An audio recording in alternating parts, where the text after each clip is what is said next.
Sud Radio, les clés d'une vie, Jacques Pessis. Sud Radio, les clés d'une vie, celle de mon invité. Les albums de Tintin n'ont aucun secret pour vous, mais il y a encore des zones d'ombre pour beaucoup d'autres. Vous avez décidé de forcer des tiroirs secrets et vous avez découvert une mine de détails qu'Hergé avait soigneusement cachée sous son crayon. Bonjour Albert Algou. Bonjour Jacques. Alors aujourd'hui, je vous accueille, on vous a reçu dans les clés d'une vie, comme un spécialiste de Tintin. Mon Dieu. Oui, car c'est vrai que Tintin, vous le connaissez depuis toujours. Depuis toujours, enfin dans l'enfance, comme beaucoup de gosses, je l'avais lu. Puis après, j'avais trouvé ça un peu ringard à l'adolescence, un peu méprisant. Et c'est grâce à mes élèves, quand j'étais prof, j'ai raconté ça dans une BD avec Florence Sestac, que surprenant deux cancres au fond de la classe en train de lire un album, je savais pas quoi, au lieu de suivre mon cours passionnant, je me suis dit... Importez-le-moi, confisqué, je vous le rendrai si vous répondez aux questions que je pose dessus. Je pose des questions et là, presque toute la classe, filles et garçons, répondaient. Je me suis dit, cet auteur qui intéresse tant les enfants plus que moi pendant mon cours si brillant ne doit pas être tout à fait naze et mauvais. Et donc, je me suis replongé à ce moment-là dans les albums et effectivement... de passion en passion, j'en suis arrivé à écrire quelques livres, quelques ouvrages. Le nouveau, c'est La vraie vérité sur Tintin, chez Hugo de Singe. On va l'évoquer tout à l'heure, oui, parce qu'il y a effectivement beaucoup de découvertes sur ce monde secret. Mais le principe des clés d'une vie, c'est d'évoquer un parcours. Oui, bien sûr. Et aujourd'hui, on va évoquer le parcours d'Hergé. Ah bah quand même, oui. Hergé, dont on va écouter la voix tout de suite. Alors j'avais besoin d'un capitaine de bateau, d'un capitaine ivrogne. C'est vrai que la voix d'Hergé, elle est reconnaissable entre mille. Oui, oui, oui, un léger accent belge, oui, une voix posée. Une voix... C'est toujours émouvant d'écouter cet homme. Oui, et c'est un personnage tellement discret qu'il mérite qu'on se penche dessus. Alors, on va évoquer des dates clés. La première que j'ai trouvée, c'est le 10 janvier 29, bien entendu, car c'est ce jour-là que paraît dans le petit 20e la première planche de Tintin au pays des Soviets. À l'époque, on n'imagine pas que ça va être un événement, Albert Algou. On n'imagine pas que ça va être un événement. Ça, il faut relativiser. Hein. Ça en a été un en Belgique, mais pas en France. Hein. Pendant les Soviets, Tintin au Congo, le succès est venu après en France, grâce aux publications dans le journal Vaillant, Cœur Vaillant, pardon, notamment. Mais effectivement, on s'attendait pas à une telle chose. Mais il faut dire qu'Hergé était très jeune. Il avait 22 ans. Il était sous la houlette d'un curé très singulier, à la fois pittoresque, séduisant et un peu fanatique, qui était un fanatique de Mussolini notamment, oui, l'abbé Walaise, voilà, qui avait pris en main le jeune Hergé, et c'est lui qui a eu l'idée des soviets, c'est lui qui a eu l'idée du Congo, mais ensuite, Hergé en a fait sa matière. Si voilà, il l'avait trouvé alors que Hergé était un dessinateur. Il dessinait bien pour tous ses copains, mais ça n'allait pas plus loin. Il dessinait dans des magazines scouts. Oui. Hein, il était très actif dans le mouvement scout et puis dans de l'action catholique aussi.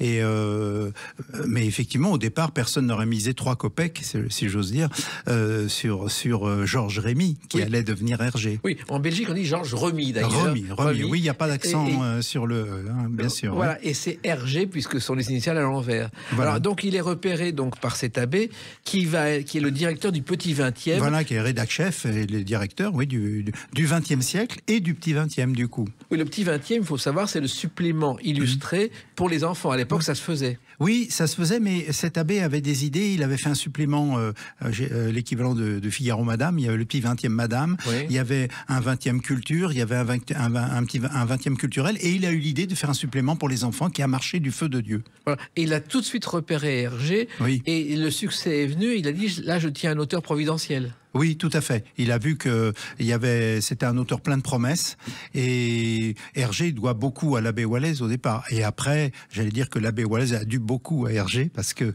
au départ, les droits sur les albums étaient partagés. Hein. Oui. Donc il y a quelques petits froissements après. Et c'est autre chose. Mais qu'est-ce qu'il avait repéré en Hergé que personne ne connaissait? Il avait repéré certainement la qualité du dessin déjà. Il avait repéré l'esprit de synthèse qu'avait Hergé par rapport il lisait beaucoup de bandes dessinées, l'abbé Walaise. Il se renseignait sur les bandes dessinées qui paraissaient en France et aux États-Unis. Et il s'est dit, là, il y a quelque chose d'original pour la Belgique. Et il ne se doutait pas que le succès serait ensuite, j'allais dire, franco-belge et ensuite international. Oui, mais il y avait un côté presque BD américaine chez Hergé, ce qui n'était pas courant à l'époque, Albert Algou. C'est-à-dire que Hergé a compris très vite que bon, il y avait Zygépus avant, que vous connaissez, Alain Saint-Augan, qui est un des premiers à avoir mis des bulles, des phylactères. Donc Hergé tout de suite s'en est inspiré, mais il lisait aussi les comics américains, Pim Pam Poum et d'autres BD qui l'amusaient beaucoup. Et donc il s'est dit, ça c'est une chose. Enfin, je sais pas s'il se l'est dit, mais il s'est mis au boulot pour faire quelque chose d'original et d'européen, de belge. Voilà. Et Tintin au pays des soviets, au départ, il y avait un côté politique évident. Il y avait un côté politique évident parce que la plupart des épisodes sont repris d'un livre qui avait eu beaucoup de succès à l'époque en Belgique et en France, dont le titre m'échappe mais va revenir. Alors, ça a été catalogué comme un ouvrage réactionnaire. Ça l'est par certains côtés, mais de l'autre, dans Tintin chez les soviets, il y a des choses tout à fait vraies qui sont dites. Par exemple, les non-communistes qui n'avaient pas droit au ravitaillement, les enfants de militants ou de membres du KGB, etc., qui avaient droit à recevoir des cadeaux et de la nourriture, les files d'attente, la famine organisée, ce qui a ensuite, plus tard, la famine organisée par Staline en Ukraine. Et il y a tout ça dans Tintin chez les soviets. Donc idéologiquement, il a été traité de réactionnaire, mais en fait, il disait des choses qui avaient été constatées, pas seulement par des gens de droite, mais aussi par les libertaires français, qui sont les premiers déportés dans la mer Blanche, les premières victimes du goulag. Il faut le savoir, c'est 3 anarchistes français. Et pendant des années, on n'a pas lu Tintin au pays des soviets en France, Albert Algou. Oui, pour de mauvaises raisons, parce que d'abord, on voit pas en germe, il y a tout le talent d'Hergé, il y a le dessin est assez génial, il y a un sens de l'ellipse tout à fait formidable, une des qualités que Wells avait remarqué, et beaucoup d'humour aussi. Et on l'a boycotté, enfin certaines personnes l'ont boycotté uniquement pour les positions, j'allais dire non pas anticommunistes, mais anti-léninistes, anti-totalitaires qui étaient dans cet album. On peut pas le nier. Même si on n'approuve pas les positions politiques et idéologiques d'Hergé par la suite, il est indéniable que ce qui est dénoncé dans Tintin chez les soviets, il y a hélas beaucoup de choses qui étaient tout à fait regrettables. Alors il se trouve aussi qu'après Hergé voudrait faire Tintin en Amérique, l'abbé Vallès lui dit il faut faire Tintin au Congo. À l'époque, l'album ne fait pas scandale puisque le Congo est belge. Et le scandale vient aujourd'hui seulement. Alors, le scandale vient aujourd'hui seulement à retardement, sans tenir compte. On accroche, si vous voulez, au basque d'Hergé la casserole de Tintin en Congo, racisme, colonialisme, vision paternaliste de la colonisation, etc. Bon. C'est vrai, sauf qu'on oublie que dès après Tintin en Congo, dans un mot à la mode aujourd'hui, un teasing qui annonce la parution de Tintin en Amérique, Tintin explique à Milou ce qui se passe aux États-Unis. Et il dit aux États-Unis, il y a la ségrégation raciale, qui est une chose affreuse. Des Noirs, qui soient coupables ou innocents, sont lynchés dans des conditions épouvantables uniquement parce qu'ils sont noirs. Dès avant Tintin en Amérique, donc accrocher la casserole du racisme à Hergé, il avait 22 ans, il était sous la coupe de cet abbé qui était... pro-colonialiste, etc. Mais bon Dieu, après Hergé, il n'a cessé d'évoluer. Et ces personnages ont toujours été antiracistes, ont toujours été contre l'exploitation de l'homme par l'homme, si j'ose dire. Et à l'époque, ce qu'on peut oublier aujourd'hui quand on lit Tintin, c'est que les histoires ne faisaient pas 62 planches, mais parfois 120 planches, Albert Algou. Oui, c'était considérable, hein, parce que il y avait une pré-publication donc dans le petit 20e. Par la suite, il y aura pré-publication dans des strips dans le quotidien Le Soir. Et donc, il y avait une accumulation incroyable de cases. Et pour construire un album, ensuite, pour composer un album page par page, il y avait du matos. Oui, en même temps, il y avait des rebondissements. C'était un feuilleton comme au temps d'Alexandre Dumas. Exactement. C'est le principe du roman feuilleton d'Alexandre Dumas, d'Eugène Sue et même de Balzac. Splendeur et misère des courtisanes, on oublie, ça paraissait dans la presse sous forme de feuilleton. Voilà. Alors, Hergé, à ce moment-là, invente ce qu'on va appeler la ligne claire, parce que finalement, tout ce qui a suivi, c'est la résultante de cette série. Oui, c'est d'ailleurs bon. Il vient après donc Alain Saint-Ongan, Ziquépus. Il vient après Benjamin Rabier. Il s'est beaucoup inspiré, même s'il était un peu menteur, Hergé, dans ses interviews. Oui. Et il dit oui, un petit peu. Alors qu'en fait, l'influence était très grande. C'est effectivement, c'est la ligne claire qui est une alliance pour les gens qui nous écoutent. La ligne claire, c'est l'alliance d'un trait réaliste et de la caricature. C'est formidable. Vous prenez le capitaine Haddock, dans la vie, vous croisez pas un mec avec un pif pareil, vous croisez pas des Dupont moustachus comme ils le sont avec leur chapeau melon. Ils sont caricaturaux, mais en même temps, il y a du réalisme. Et cette alliance-là est très originale, et c'est Hergé qui a été le père de cette, ce style de BD qui a été repris par la suite, et avec, on le sait, avec quel bonheur. Et les histoires sont alors en noir et blanc. Elles sont en noir et blanc, oui. La couleur mettra du temps à venir. C'est pour des raisons, je pense, techniques à l'époque. La première mise en couleur de Tintin, c'est dans les versions portugaises, dans un journal qui s'appelait O Papagaio, le perroquet. Et les couleurs étaient délirantes, et il se permettait des audaces incroyables. C'est-à-dire que Milou était d'un marron tout à fait incertain. Le pantalon de golf de Tintin devenait un pantalon à carreaux. Sa houppette était d'un blond, on aurait dit le fils illégitime de Charles Trenet. Enfin, après, donc la première mise en couleur supervisée par Hergé, ça a été magnifique. Il mettait autant de soin presque à la couleur qu'au dessin et au lettrage. Exactement. Et il mettait aussi un soin particulier à faire d'autres choses, y compris à diriger un journal qu'on va évoquer à la date du 26 septembre 1946. À tout de suite sur Sud Radio avec Albert Algou pour parler de la vraie vérité sur Tintin. Sud Radio, les clés d'une vie, Jacques Pessis. Sud Radio, les clés d'une vie, mon invité Albert Algou, à l'occasion de la sortie de la vraie vérité sur Tintin chez Hugo et Destinges. On sait que vous êtes un spécialiste de Tintin, vous le démontrez depuis le début de l'émission. On a évoqué les débuts de Tintin avec le pays des soviets, et le 26 septembre 1946, c'est le jour où paraît le premier numéro du journal Tintin, et là aussi ça a été un grand événement en Belgique. Oui, en Belgique, ça a été un événement, et rapidement en France, parce que c'était un magazine tout à fait unique. Alors bon, il y avait la concurrence avec le journal Spirou, mais en fait, les deux se complétaient. Et c'est là où on voit la richesse incroyable de l'école belge, quoi, à ce moment-là. Oui. C'est extraordinaire. Alors au départ, c'est Raymond Leblanc, qui est un jeune éditeur, qui a cette idée, et il va trouver Hergé. Et Hergé, à l'époque, est caché, car il a eu quelques soucis pendant la guerre. Alors, Hergé, à ce moment-là, est un incivique. C'est-à-dire que pendant la guerre, il a accepté de dessiner Tintin, de faire paraître les aventures de Tintin dans des strips, j'allais dire, minimalistes, dans le quotidien Le Soir, surnommé par la Résistance et beaucoup de Belges qui n'étaient pas contents, Le Soir volé, qui était un journal.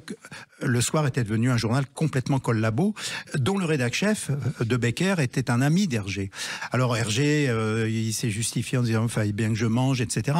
Mais oui, il faisait le mec qui n'était pas au courant de ce qui était dans le journal, mais il y avait par exemple des pubs pour le film Le Juif Zeus, il y avait des articles d'un antisémitisme épouvantable, et il y a des épisodes malheureux, puisque il faut dire les choses.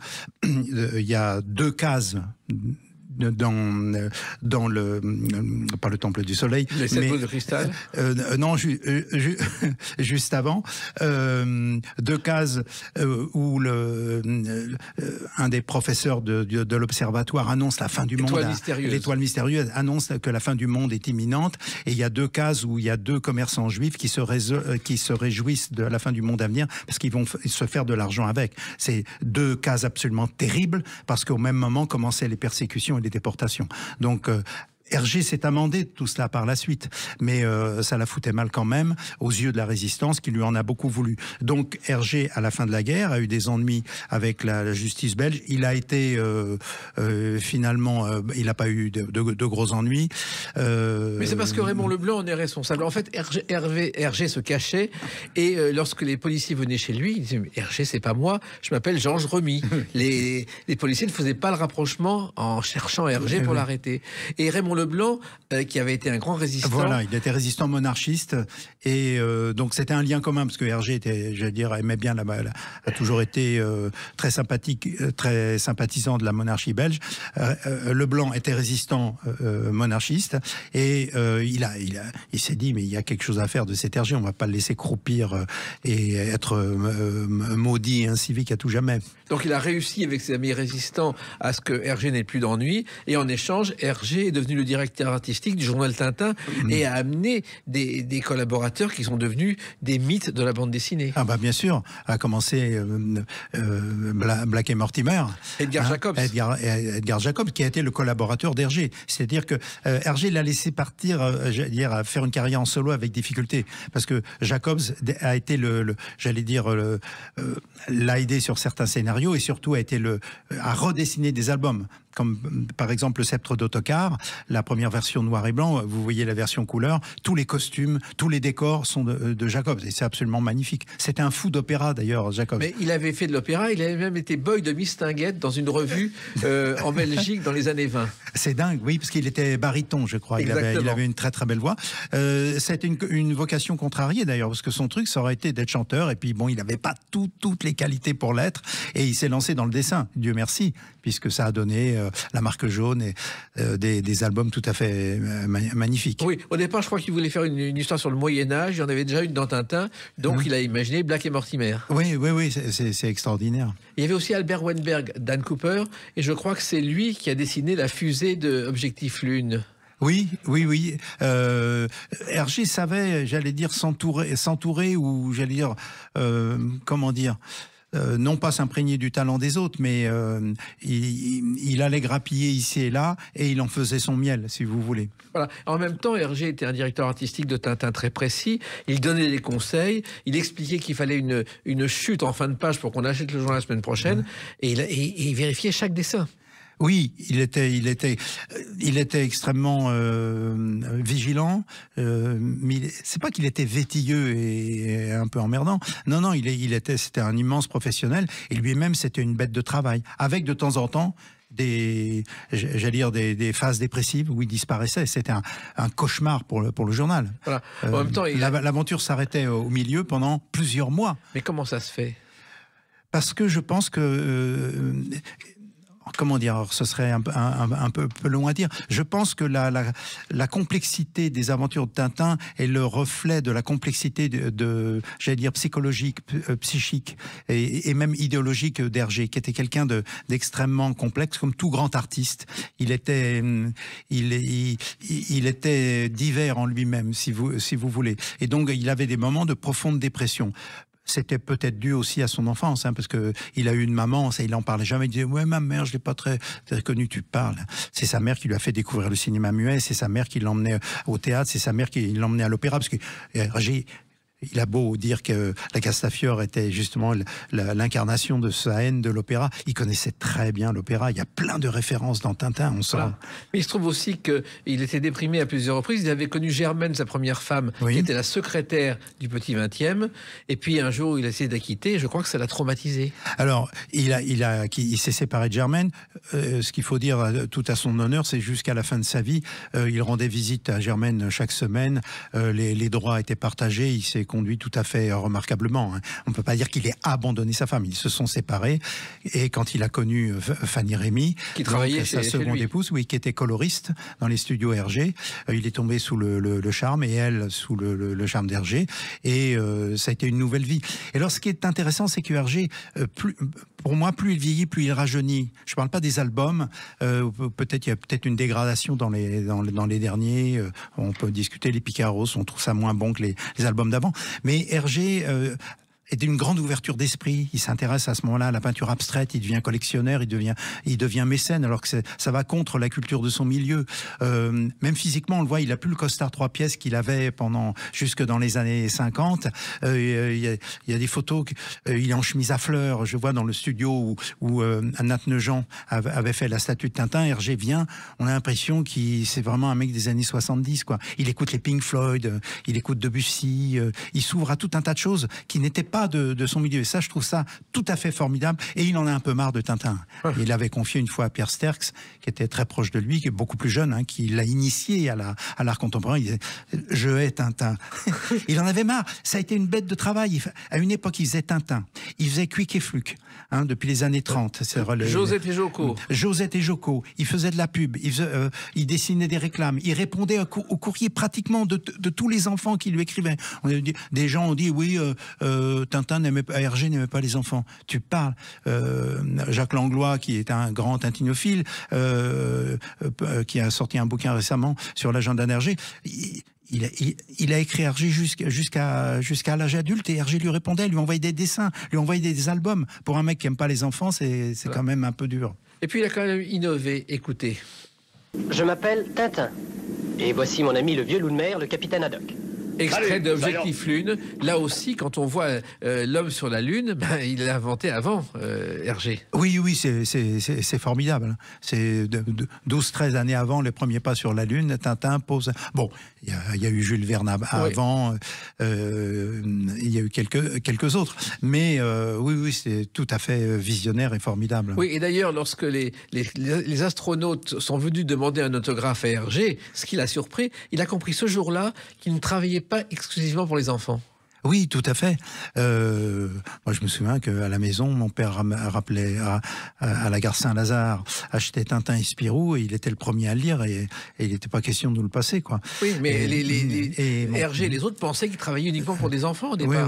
Oui. Mais petit à petit, il s'est rendu compte que son œuvre, de par sa complexité, ce que je disais tout à l'heure, et de sa richesse, c'est pas du tout une œuvre moralisante, c'est une œuvre morale mais pas moralisante, et c'est pour ça que ça tient encore le coup, même si on lira de moins en moins Tintin.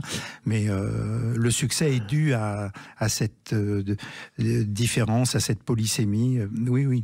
Mais vous croyez qu'on lira de moins en moins Tintin ? Oui, on le lira. Comment vous dire ? Tintin va de plus en plus être considéré comme un des chefs-d'œuvre de cette culture populaire qui est la bande dessinée au XXe siècle. Bon, Hergé est mort en 83, vous vous rendez compte, on est à la radio, la Sud Radio, là, et on parle de Tintin comme si il était toujours là, et ça prouve que c'est une œuvre formidablement solide. Pour moi, c'est un classique de cet art qui n'est plus du tout considéré comme mineur, qui est la bande dessinée. Exactement. Et justement, l'anniversaire des 50 ans, ça a été célébré le 5 janvier 1979. On en parle dans quelques instants sur Sud Radio avec Albert Algou. Sud Radio, les clés d'une vie, Jacques Pessis. Sud Radio, les clés d'une vie, mon invité Albert Algou pour la sortie de La vraie vérité sur Tintin chez Hugo de Singe. On parle donc de Tintin et d'Hergé que vous connaissez mieux que tout le monde. Oh non, il y a de grands connaisseurs. Mais vous connaissez bien. Alors, le 5 janvier 1979, ce sont les 50 ans de Tintin et Hergé est toujours parmi nous et il va connaître la consécration en France avec cette émission.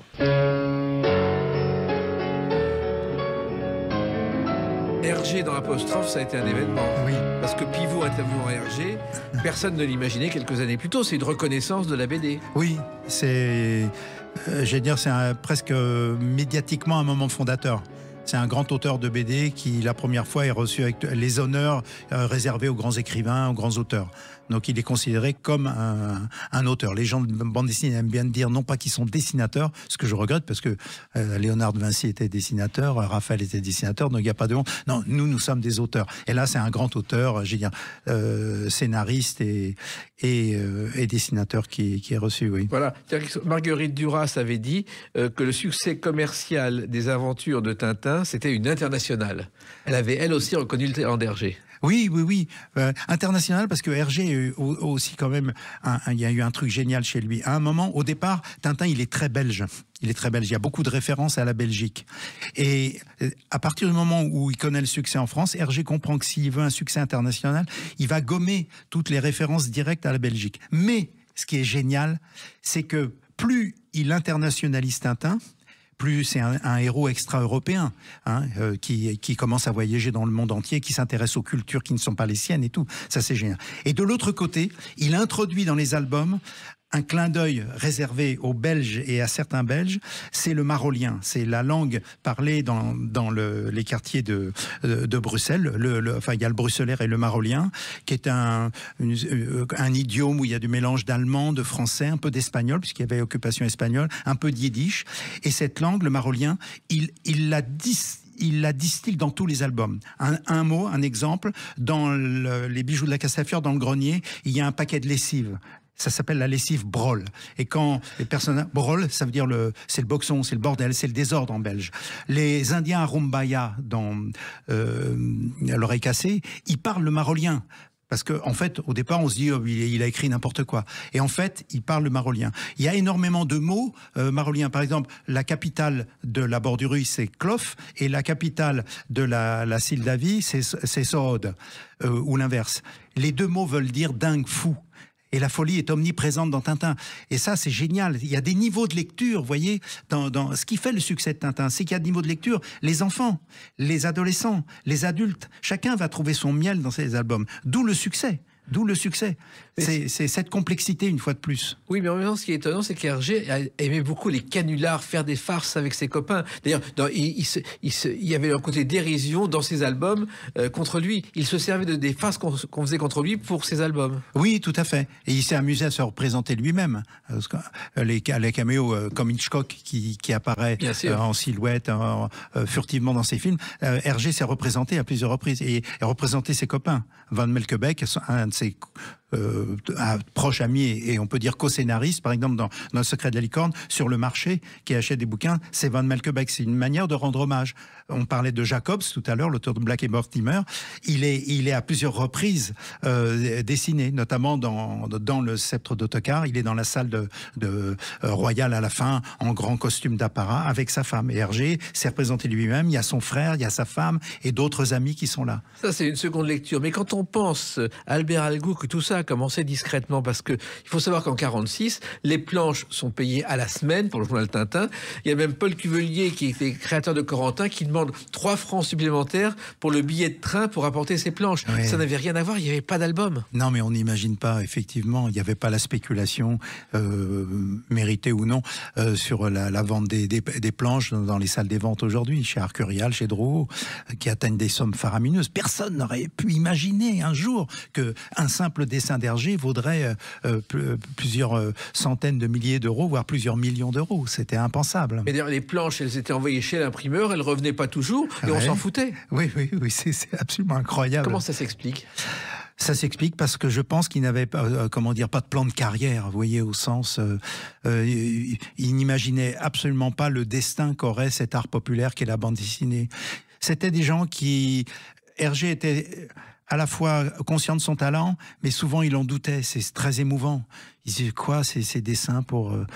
Est-ce que ça vaudra un jour quelque chose?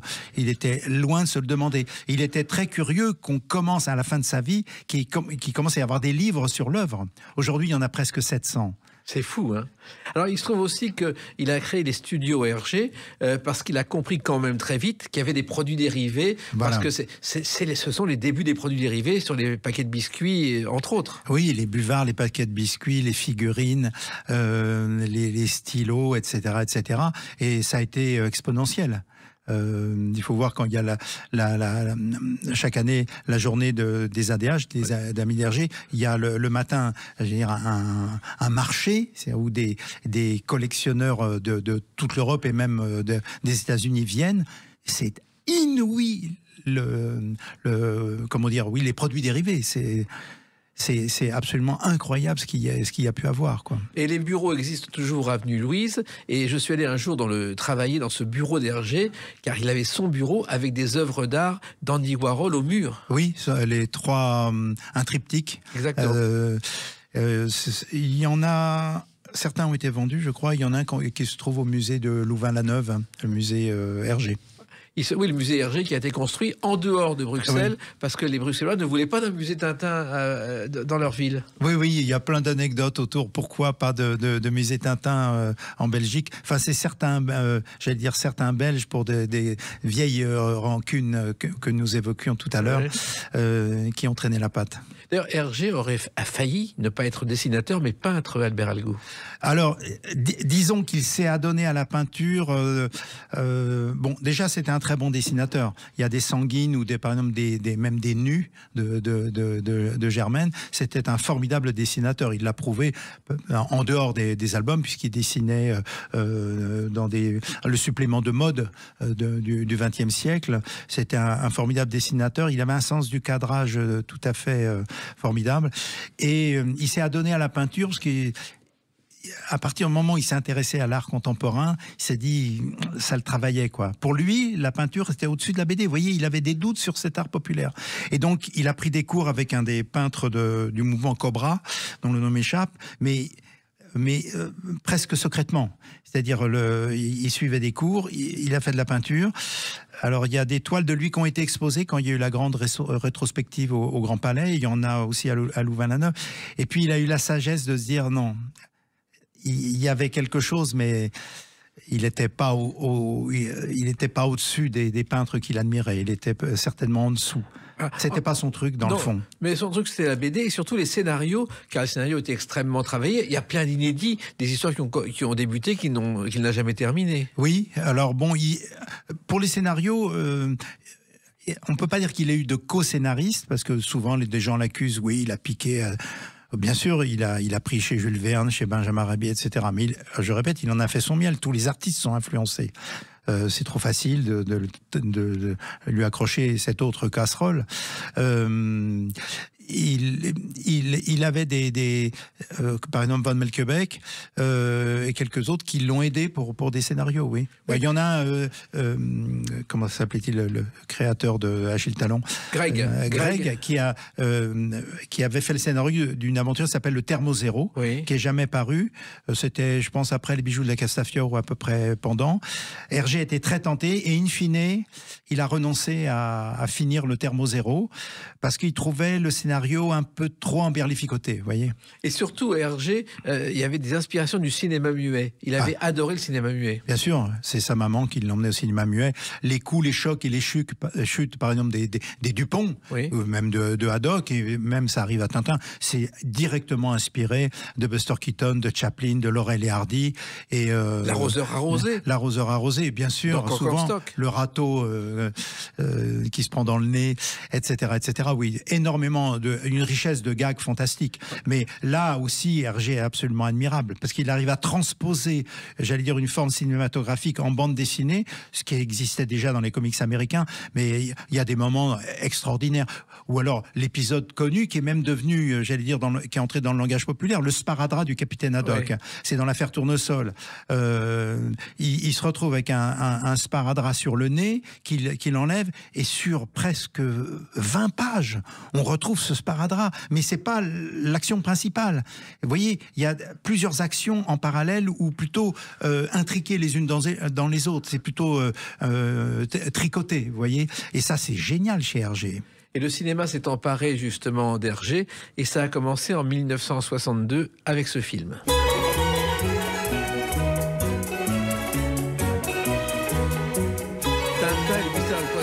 Qui a été un événement parce que c'était Tintin vivant avec, je crois, Jean-Pierre Talbot. Jean-Pierre Talbot qui avait été trouvé et qui ressemblait vraiment à Tintin. Ah oui, il ressemblait à Tintin, ouais, physiquement.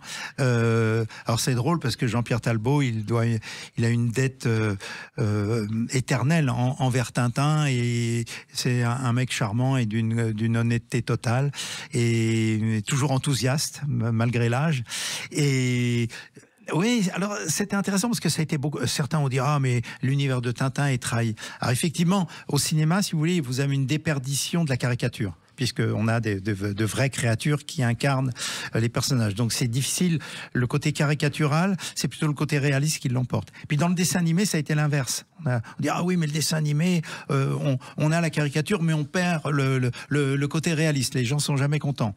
Et si vous voulez, avec Cameron et Spielberg, le Tintin au cinéma, en motion capture, ça a été un peu la synthèse des deux. Donc il y a des côtés assez, même si le scénario s'effiloche un peu, c'était quand même pas mal pour relancer, si vous voulez, l'intérêt pour les aventures, notamment auprès des enfants. Il faut savoir que Jean-Pierre Talbot, aujourd'hui, il a été professeur de gymnastique, il est à la retraite, il vit en Belgique aujourd'hui, et on le salue, parce que je sais qu'il nous écoute. Et il y a aussi une chose, on s'est toujours demandé, Hergé a-t-il vraiment dit qu'après lui, il n'y aurait plus de Tintin? Parce qu'on a aussi dit qu'Alain Barra, son secrétaire, avait obtenu l'information par les tables tournantes. Oui, alors ça, j'étais pas ni sous la table ni dessus. Moi non plus. J'étais pas là, mais je pense que c'était une volonté d'Hergé, oui. Il ne voulait pas. Bah, ça se comprend parce qu'il avait vraiment conscience de l'importance de son œuvre, même si à la fin il disait je hais Tintin. Il savait quand même que les albums canoniques à partir du Sceptre d'Autocar et même avant, le Lotus Bleu, etc. C'est une œuvre tout à fait formidable. Tout en étant très traditionnelle, elle est novatrice. Elle ouvre la voie à tellement de dessinateurs qui sont reconnaissants. Vous prenez Riyad Satouf aujourd'hui, ou Zepp, l'auteur de Titeuf, et ils disent la dette qu'ils ont envers Hergé et leur admiration. Et vous l'admirez aussi, la preuve, ce livre, La vraie vérité sur Tintin, qu'on va évoquer à travers la date de sa sortie, le 2 octobre 2024. À tout de suite sur Sud Radio avec Albert Algou pour parler de Tintin. Sud Radio, les clés d'une vie, Jacques Pessis. Sud Radio, les clés d'une vie, mon invité Albert Algou. On a donc parlé de l'œuvre d'Hergé, de Tintin, que vous connaissez par cœur. Et à tous les livres qui sont sortis, les 700 livres qui sont sortis, vous ajoutez La vraie vérité sur Tintin chez Hugo de Singe, qui est sorti le 2 octobre 2024. Pourquoi ce livre aujourd'hui ? Ah ben, pourquoi ce livre aujourd'hui? Parce qu'il y avait des révélations tout à fait formidables à faire sur cette œuvre. Alors évidemment, la vraie vérité, c'est une tautologie, et un peu, certains vont dire, mais c'est racoleur. Non, c'est pas racoleur, parce que tout est vrai à l'intérieur. Alors comment avez-vous trouvé justement ces pistes inédites? Car Hergé parlait peu de tout ça. Il parlait peu, il était même assez menteur dans les interviews. Il édulcorait beaucoup. Par exemple, Milou. Oui. Alors, Milou, en fait, c'était le prénom de sa première petite amie. Il avait 15 ans, elle en avait 17. Elle s'appelait Marie-Louise. Tout le monde l'appelait Milou. Or, le père de cette jeune fille voyait d'un très mauvais œil cette amourette ou cette on va pas parler de liaison entre ce garçon qu'il prenait pour un bon à rien, parce que c'était un gribouilleur, il faisait des petits dessins dans le journal Scout, mais c'était Georges Rémy à l'époque. Et il s'est dit, ce mec ne fera jamais rien, et il a tout fait pour que sa fille, les deux se séparent. Les deux en ont été très très très malheureux, et en fait, Hergé s'est vengé quelques années après, puisque le chien de Tintin dans les soviets, c'est à peu près 4 ans après. Le père avait vraiment eu du flair, environ ce très bon parti, et il a appelé son chien, d'où j'en déduis que Milou est une chienne. Exactement. Alors il se trouve aussi qu'il faut retrouver toutes ces informations. Comment est-ce que vous avez fait ? Oh ben ça c'est vous savez, quand ça doit être pour vous la même chose quand vous écrivez des ouvrages, quand vous faites des documentaires ou des émissions. Quand on est dans la fantaisie, le réel vient à votre secours très vite. On tombe sur un document inattendu, soit en chinant, soit en allant sur Internet. Et là, c'est la passion qui nous guide, en fait, je crois. Alors, par exemple, Benjamin Rabier, donc illustrateur célèbre, qui est le maître d'Hergé, vous avez trouvé des éléments et que vous évoquez dans ce livre, Preuve à la pluie, Albert Algou, pour montrer qu'il y a plein de points communs avec Tintin, y compris le nom de Tintin. Oui, y compris le nom de Tintin, y compris la tenue. Alors, pour les auditeurs qui ne connaîtraient pas Benjamin Rabier, la vache qui rit, je fais pas de réclame, mais la vache de la vache qui rit, c'est Benjamin Rabier, qui est les aventures de Gédéon, le canard, qui est un immense dessinateur, très drôle, ligne claire, coloriste magnifique, Les Fables de La Fontaine. S'il faut ouvrir un bouquin là pour Noël aux gamins, c'est Les Fables de La Fontaine illustrées par Benjamin Rabier. C'est prodigieux. Il n'y a pas besoin d'être très bon en français. Et, ça passionne les mots. Et donc, Benjamin Rabier, oui, grosse influence sur Tintin, sur Hergé quand il était petit. Et Benjamin Rabier est l'auteur quand même. On est en 1894, vous voyez, de Tintin Lutin. Et ce Tintin Lutin, il a des pantalons de golf, une houppette, et souvent il se trimballe avec un petit chien. Et plus tard, on retrouve le personnage de Tintin dessiné un petit peu avant la guerre de 14. Et Hergé, alors, il a quand même dit qu'il avait lu Benjamin Rabier, mais il parle jamais de Tintin. Il parle jamais de Tintin. D'où la théorie, c'est que l'enfance de Tintin, elle est chez Benjamin Rabier, et Tintin, qui ensuite est un personnage sans âge, puisque le temps n'a pas de prise sur lui, c'est Hergé. Mais l'enfance, elle est chez Rabier, et Hergé avait forcément beaucoup plus que lu les fables de La Fontaine. Voilà. Il se trouve aussi qu'il y a une série moins connue qui est Josette et Joko, et le singe Joko, il est aussi chez Benjamin Rabier. C'est un personnage de Benjamin Rabier, très drôle, un tantinet alcoolo. Alors, ce qui est drôle dans Josette et Joko, c'était les bons pères qui trouvaient que Tintin n'était pas recommandable parce qu'il n'avait pas de famille, il n'avait pas de boulot, on ne savait pas de quoi il vivait. Et puis, donc, les bons pères des éditions Fleurus, du magazine Cœur Vaillant, âme vaillante, avait demandé à Hergé de faire une histoire avec un garçon, une fille, un frère et une sœur, bien entendu, en tout bien tout honneur. Et Hergé avait quand même rajouté un singe, Joko, et il en a fait un alcoolo.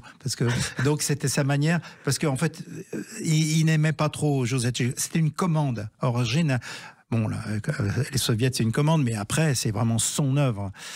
Et donc ça, c'est amusant. Joko, effectivement, vous avez raison, c'était un des animaux de Benjamin Rabier. Oui, et d'ailleurs, il se trouve que les écoles religieuses ont beaucoup aidé le journal Tintin, puisqu'au début, les abonnements étaient des écoles religieuses qui ont lancé le journal. Mais vous voyez, parler d'institutions religieuses, de journaux quand même très catholiques, etc. Un des héros, c'est un alcoolo, c'est le capitaine Haddock. Et au début, il tente d'assassiner Tintin à plusieurs reprises, de l'étrangler, de lui fracasser le crâne à coups de bouteille. Donc ça, c'est fort de la part d'Hergé d'avoir introduit dans une BD, j'allais dire bien pensante, des personnages tout à fait inquiétants et troublants. Et vous révélez une chose extraordinaire dans ce livre, Albert Algou, c'est que finalement, Haddock, il était sur le Titanic. Alors, Haddock était sur Titanic, ça c'est absolument vrai. Le premier commandant du Titanic, ça a été un capitaine Haddock, et ensuite il a été muté sur le sister ship, c'est-à-dire le navire jumeau du Titanic qui s'appelait le Olympique. Et donc, Southampton, Cherbourg, c'était quand le Titanic faisait ce trajet, Cherbourg, Southampton, dans l'autre sens, c'était fait par Olympique. Et quand le naufrage, hélas, a eu lieu, eh bien, le Olympique était en route. Le capitaine Haddock a reçu ordre de se dérouter pour porter secours au Titanic. Et j'en déduis qu'arrivé sur place trop tard, il a vu dériver à la surface des eaux glacées tous ces malheureux noyés et qui étaient perdus à jamais. Et donc, pour se consoler de ça, pour oublier ça, il s'est mis à boire. C'est là Haddock a commencé à devenir alcoolique, mais le whisky sans glaçons, évidemment, qui lui rappelait les icebergs. Bien sûr, ce qui est tout à fait logique. Je vous vois bien peiner, là. Et Hergé a dû y penser.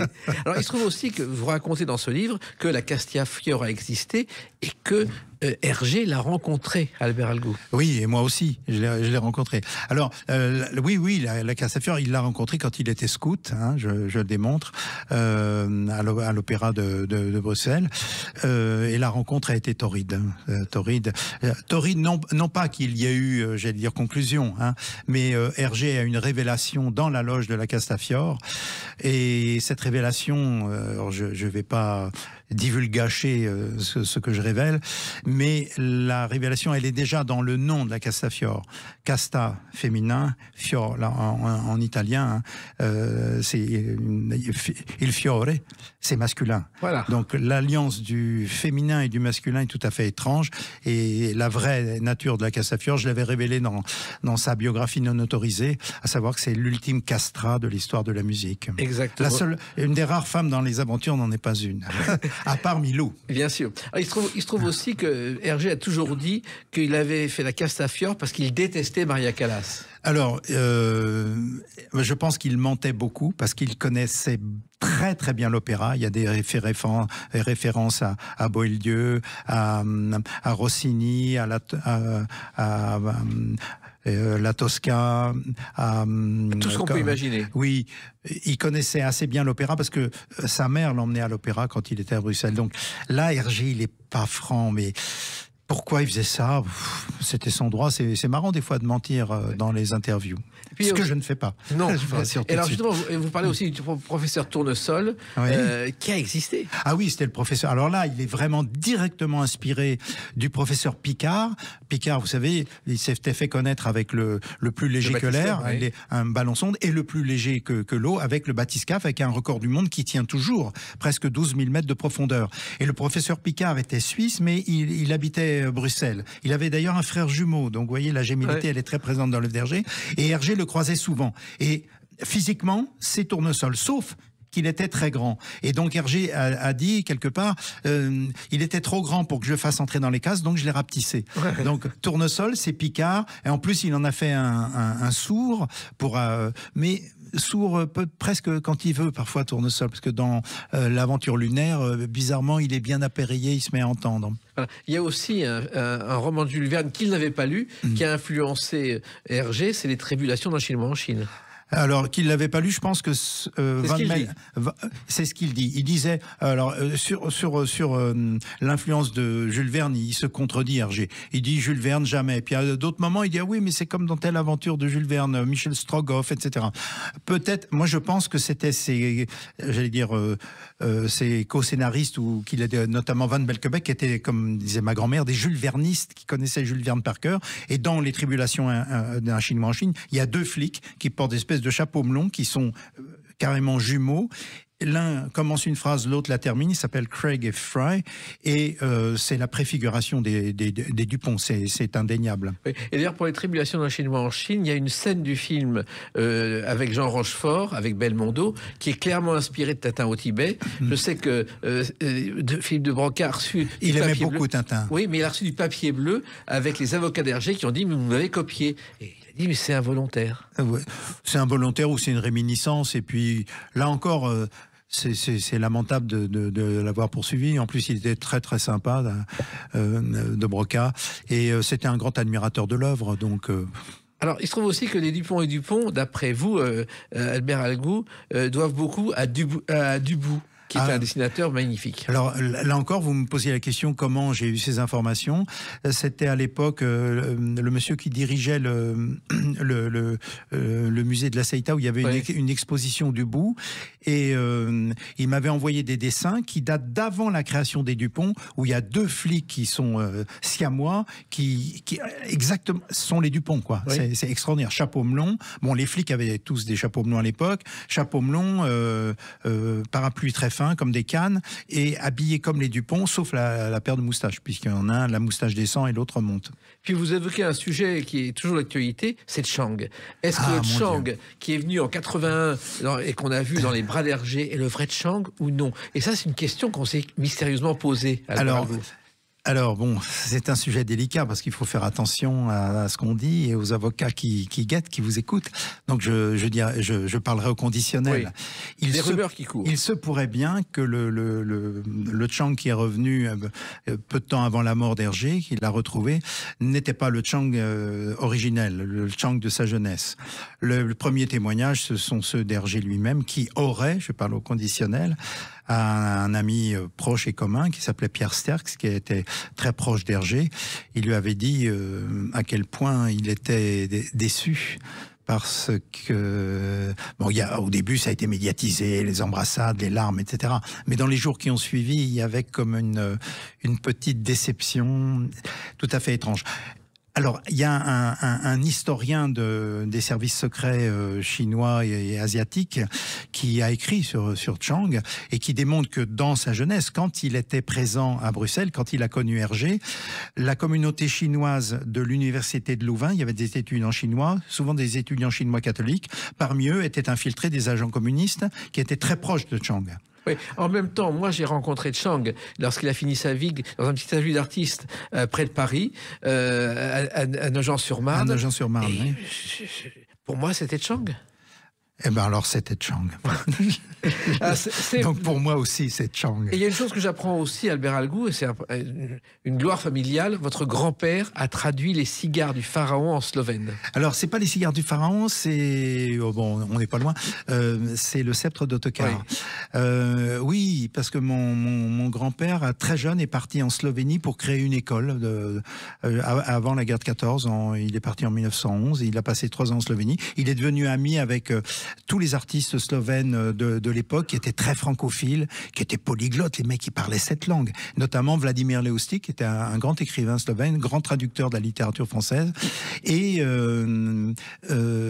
plus tard, quand Leostic est revenu à Paris dans les années 30, parce que c'était des années quand même assez terribles, il y a eu la guerre, il a découvert les aventures de Tintin, et il a été emballé par le sceptre d'Ottokar, qui se passe dans les Balkans.